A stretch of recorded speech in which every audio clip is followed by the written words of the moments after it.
Hanya ada satu cara di bawah surga untuk menggugah siapapun melakukan apa saja. Apakah Anda pernah berhenti memikirkan hal ini? Ya, hanya satu cara. Dan itu adalah dengan membuat orang lain ingin melakukannya. Ingat, tidak ada cara lain. Tentu saja Anda bisa membuat seseorang memberi Anda jamnya dengan menodongkan pistol ke rusuknya. Anda bisa membuat para pegawai Anda mau bekerja sama dengan Anda sampai punggung Anda berbalik dengan ancaman memecat mereka. Anda bisa membuat seorang anak melakukan apa yang Anda kehendaki dengan cambukan atau ancaman. Namun metode-metode kejam ini sudah lama sekali tidak bisa diharapkan bereaksi. Satu-satunya cara yang bisa menggerakkan Anda melakukan apapun adalah dengan memberi Anda apa yang Anda inginkan. Apa yang Anda inginkan? Sigmund Freud berkata bahwa segala yang Anda dan saya kerjakan, berasal dari dua motif, desakan seks dan hasrat untuk menjadi besar. John Dewey, salah seorang filsuf Amerika yang paling terkenal, mengungkapkannya dengan cara agak berbeda. Dr. Dewey berkata bahwa desakan yang paling dalam pada sifat dasar manusia adalah hasrat untuk menjadi penting. Ingatlah ungkapan itu, hasrat untuk menjadi penting. Ini sangat penting. Anda akan mendengar banyak tentang hal tersebut dalam buku ini. Apa yang Anda inginkan? Tidak banyak, tetapi ada beberapa hal yang benar-benar Anda harapkan. Anda berusaha keras untuk memenuhinya. Beberapa hal yang paling diinginkan oleh manusia adalah termasuk 1. Kesehatan dan pemeliharaan kehidupan. 2. Makanan. 3. Tidur. 4. Uang atau benda-benda yang dapat dibeli dengan uang. 5. Kehidupan di alam baka. 6. Kepuasan seksual. 7. Kesejahteraan anak-anak kita. 8. Kebanggaan sebagai orang penting. Hampir semua keinginan ini biasanya dapat dipuaskan semuanya kecuali satu. Namun ada satu dambaan hampir sama dan mutlaknya seperti keinginan untuk makan atau tidur yang jarang dapat dipuaskan. Ini apa yang disebut Freud, hasrat menjadi besar. Yang disebut Dewey, hasrat menjadi penting. Lincoln pernah memulai satu suratnya dengan mengucapkan, setiap orang menyukai pujian. William James berkata, prinsip paling dalam pada sifat dasar manusia adalah kebutuhan untuk dihargai. James tidak menyebutnya sebagai satu, harapan, atau hasrat, atau dambaan untuk dihargai. Ia mengatakan, kebutuhan untuk dihargai. Ini adalah satu rasa lapar manusia yang tak terperikan dan tak tergoyahkan, dan individu langka yang benar-benar dapat memuaskan kelaparan hati ini akan menggenggam orang dalam telapak tangannya dan, bahkan pengurus pemakaman akan menyesal tatkala ia meninggal. Hasrat untuk menjadi penting adalah salah satu perbedaan antara manusia dan binatang. Untuk menggambarkannya, tatkala saya masih sebagai anak petani di Missouri, ayah saya memelihara babi durok Jersey yang baik dan turunan ternak bermuka putih. Kami biasa memamerkan babi-babi ternak bermuka putih kami pada perayaan-perayaan kampung dan pameran-pameran ternak di seluruh Middle West. Kami memenangkan hadiah pertama. Ayah memasang pita birunya pada sehelai muslin putih, dan tatkala kawan-kawan atau para pengunjung berdatangan ke rumah, ia akan mengeluarkan helai kain muslin itu. Ia akan memegang satu ujungnya dan saya akan memegang yang satunya manakala dia memamerkan pita-pita biru itu. Babi-babi itu tidak peduli tentang pita yang mereka menangkan namun ayah peduli.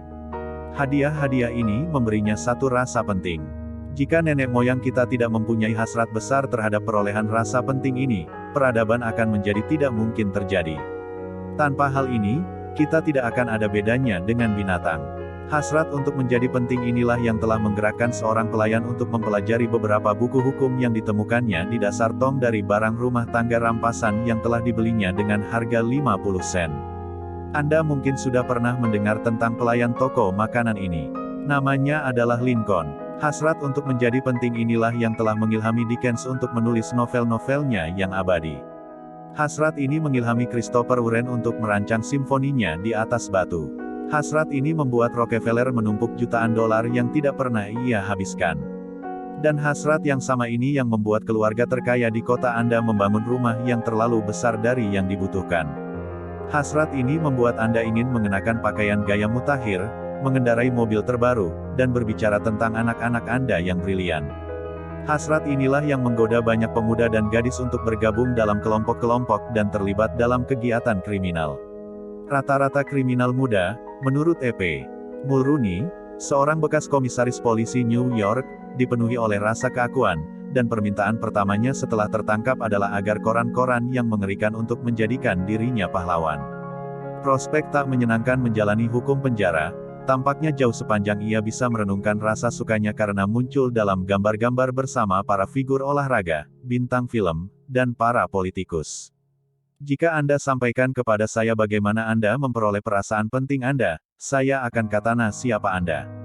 Hal itu menentukan karakter Anda. Itu merupakan hal paling penting tentang diri Anda.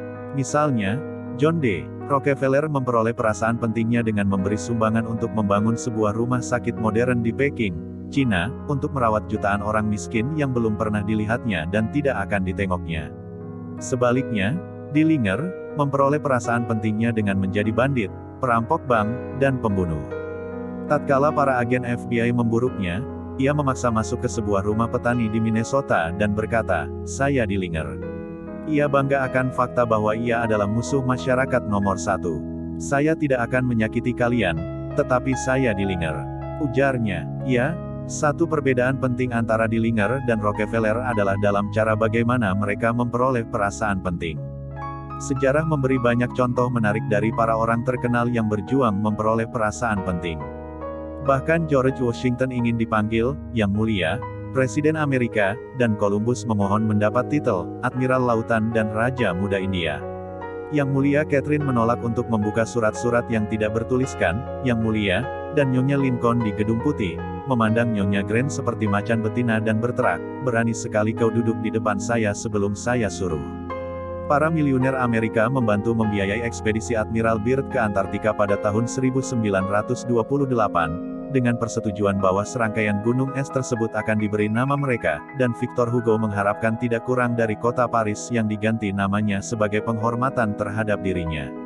Bahkan Shakespeare, yang terhebat dari yang hebat, berusaha menambahkan kilauan pada namanya dengan mendapatkan lambang untuk keluarganya. Manusia kadang-kadang menjadi cacat dalam usahanya memperoleh simpati dan perhatian, dan mendapatkan perasaan penting. Sebagai contoh, kita lihat Nyonya McKinley. Ia memperoleh perasaan pentingnya dengan cara memaksa suaminya, Presiden Amerika, untuk mengabaikan urusan-urusan penting negara pada saat Presiden berbaring di tempat tidur bersamanya, selama berjam-jam, dengan lengan Presiden yang terus memeluknya dan membelainya sampai tertidur. Ia memuaskan hasrat memperoleh perhatiannya dengan memaksakan Presiden tetap bersamanya tatkala dia sedang berobat ke dokter gigi, dan pernah sekali terjadi keributan besar ketika Presiden meninggalkannya sendiri bersama si dokter gigi karena Presiden mempunyai janji dengan John Hay, Menteri Luar Negerinya. Penulis Mary Robert Rinehart pernah menceritakan kepada saya tentang seorang wanita muda yang cerdas dan penuh semangat, tetapi kemudian menjadi cacat dalam usahanya memperoleh perasaan penting. Suatu hari, cerita Nyonya Rinehart, wanita ini terpana ketika ia menghadapi sesuatu, usianya mungkin tahun-tahun yang sepi terbentang di hadapannya dan tinggal tersisa sedikit waktu baginya yang bisa diharapkan. Dia kemudian berbaring saja di tempat tidurnya, dan selama 10 tahun, ibunya yang sudah tua berjalan mondar-mandir ke lantai 3, dengan membawa baki makanan, untuk merawatnya. Kemudian suatu hari, si ibu yang sudah tua, letih dengan pelayanannya, berbaring dan meninggal. Selama berminggu-minggu si cacat yang merana ini baru kemudian bangkit, mengenakan pakaiannya, dan memutuskan untuk hidup lagi. Beberapa bukti menyatakan bahwa manusia benar-benar menjadi gila dalam usahanya mendapatkan perasaan penting, ketika merasa diabaikan dalam dunia nyata yang kejam ini. Di Amerika lebih banyak pasien yang menderita karena sakit jiwa dibandingkan yang disebabkan penyakit-penyakit fisik lain digabungkan menjadi satu. Apa penyebab kegilaan? Tak seorang pun bisa menjawab pertanyaan langsung semacam itu, tetapi kita sudah tahu bahwa beberapa penyakit tertentu, seperti sifilis, menghancurkan sel-sel otak dan mengakibatkan kegilaan. Sebenarnya, sekitar setengah dari penyakit jiwa dapat dikaitkan dengan penyebab-penyebab fisik seperti memar otak, alkohol, toksin, dan cedera. Namun separuh lainnya, dan ini merupakan bagian yang menarik dari kisah ini, separuh lainnya dari manusia yang menjadi gila ini sudah jelas tidak ada hubungannya secara organis dengan sel-sel otak mereka. Dalam beberapa pengujian postmortem, tatkala jaringan otak mereka diteliti di bawah mikroskop yang sangat handal, jaringan-jaringan ini ternyata ditemukan sama sehatnya dengan milik Anda dan saya. Jadi, mengapa orang-orang ini menjadi gila? Saya ajukan pertanyaan itu pada kepala dokter di salah satu rumah sakit jiwa kami yang paling penting. Dokter ini, yang sudah menerima kehormatan tertinggi dan penghargaan paling bergengsi atas pengetahuannya dalam masalah ini, menyampaikan kepada saya dengan terus terang bahwa dia tidak tahu mengapa manusia menjadi gila. Tak seorang pun tahu dengan pasti. Namun ia memang mengatakan bahwa banyak orang yang menjadi gila ini memperoleh perasaan penting dalam kegilaan mereka itu, yang tidak mampu mereka peroleh dalam dunia nyata. Kemudian ia menceritakan kisah ini kepada saya.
Biarkan saya mengulanginya. Saya berbicara tentang satu cara hidup baru. Raja George kelima mempunyai serangkaian 6 pepatah yang dipajang di dinding ruang studinya di Istana Buckingham. Salah satu dari pepatah ini adalah, ajarkan saya bukan untuk mengajukan, juga bukan untuk menerima pujian murahan. Memang itulah sanjungan, yaitu pujian murahan. Saya pernah membaca satu definisi untuk sanjungan yang mungkin cukup berharga untuk diulang. Sanjungan adalah menyampaikan kepada orang lain dengan persis apa yang dia pikirkan tentang dirinya sendiri. Gunakan bahasa apapun yang ingin Anda pakai. Kata Ralph Waldo Emerson, Anda tidak pernah mengatakan apapun selain tentang siapa diri Anda. Kalau apa yang harus kita lakukan hanyalah menyanjung, setiap orang akan memperoleh satu dan kita semuanya seharusnya menjadi ahli dalam hubungan manusia. Ketika kita tidak sedang memikirkan masalah, biasanya kita menghabiskan sekitar 95% waktu kita untuk berpikir tentang diri kita.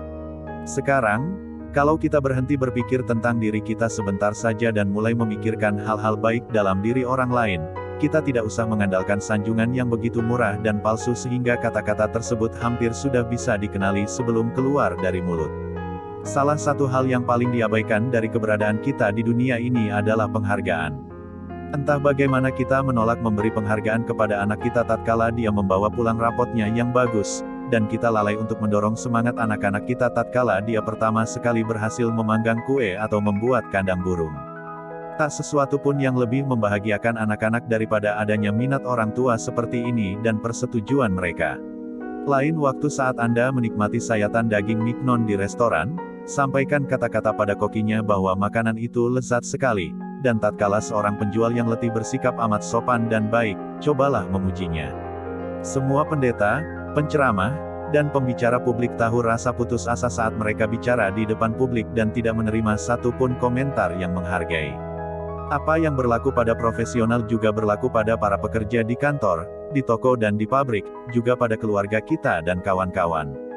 Dalam hubungan-hubungan antar manusia, kita seharusnya tidak pernah melupakan bahwa semua rekan kita adalah manusia dan mereka lapar akan penghargaan. Ini merupakan tender sah yang semua jiwa menikmatinya. Usahakan meninggalkan jejak ramah dari rasa penghargaan kecil dalam perjalanan Anda sehari-hari. Anda akan tercengang melihat betapa semua itu akan semakin hangat dalam kunjungan Anda berikutnya. Pamela Dunham dari New Fairfield, Connecticut, mempunyai satu tanggung jawab di antara tanggung jawab lainnya yaitu melakukan supervisi terhadap seorang pembersih kantor yang mengerjakan tugasnya dengan sangat buruk. Para pegawai lainnya akan mencemoohnya dan membuang sampah di lorong untuk menunjukkan kepadanya betapa buruknya hasil pekerjaannya. Sungguh buruk, waktu produktif menjadi hilang di toko itu. Tanpa hasil, Pam berusaha dengan berbagai cara untuk memotivasi orang ini. Dia memperhatikan bahwa sekali-sekali orang itu melakukan pekerjaan dengan baik sekali. Pam memutuskan untuk memujinya atas pekerjaan ini di depan orang lain. Setiap hari pekerjaan yang dia lakukan semuanya menjadi lebih baik, dan dalam waktu cukup singkat dia mulai mengerjakan semua tugasnya secara efisien. Sekarang dia mengerjakan tugasnya dengan sangat baik dan orang lain memberinya penghargaan dan pengakuan. Penghargaan yang jujur membawa hasil sementara kritik dan cemoohan gagal mendapatkannya. Menyakiti orang lain bukan hanya tidak akan mengubah orang itu, hal itu tidak pernah diperlukan.